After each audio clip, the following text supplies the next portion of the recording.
FedEx, I'm going to take advantage of your unique vantage point in terms of seeing what's going on in the world economy.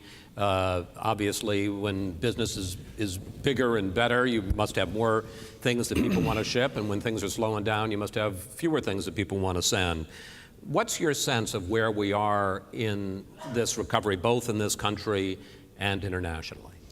Well, let me talk about internationally first, because it's the hot story.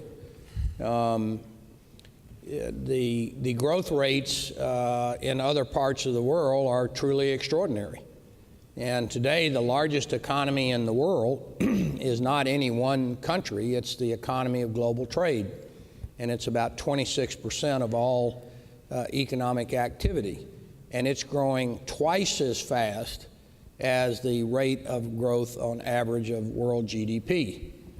What's very significant is just in the last year, the trade between the emerging markets, China, India, Brazil, and so forth, has, among each other, has now surpassed the trade that they conduct with the industrialized countries.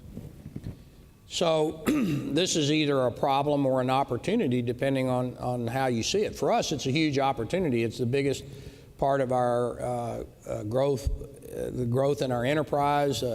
Mike has people working for him in 220 countries around the world, and FedEx is the biggest air cargo, air express network in the world. We also move things by sea, and which people don't know quite as much because it's more wholesale or more into the industrial buyer.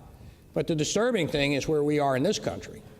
And we're going to grow, we think, next year about 2.5%. And the problem with that is that 1 percentage point additional GDP growth over a decade means 10 million jobs. And we're growing in the 21st century about a point or 1.5 points less on average than we grew prior to this time.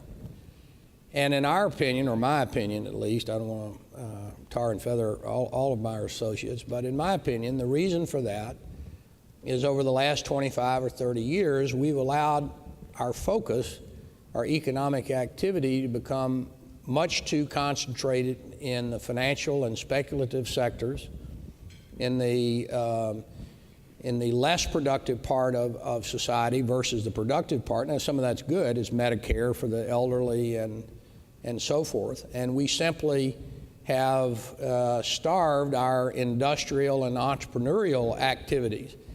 If you have a big pool of money, what are you going to do today? Are you going to invest it in some startup with all the risks that are attendant in that? Or maybe because of our oil dependence and quantitative easing, you want to speculate on oil futures? Make some big money with a lot of leverage.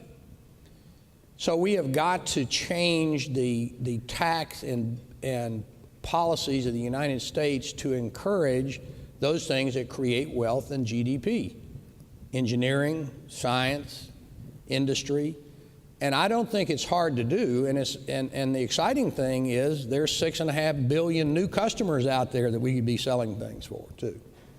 So I don't think it's hard to come up with the prescription. I think it's hard to do politically. But sooner or later, and you've covered some of this on your show, we will do it because the market is a fierce master, and it will make us do it.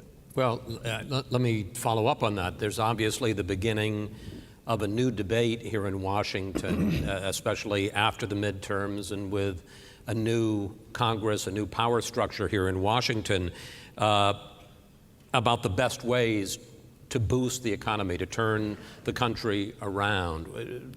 What are your thoughts about advice that you would give the President and the new Congress about what would be best for the long-term future of this country's economy?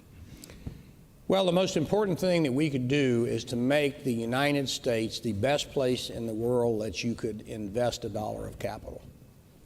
And if you did that, you would put back to work the 7.5 million unemployed and 10 million underemployed people that we have today.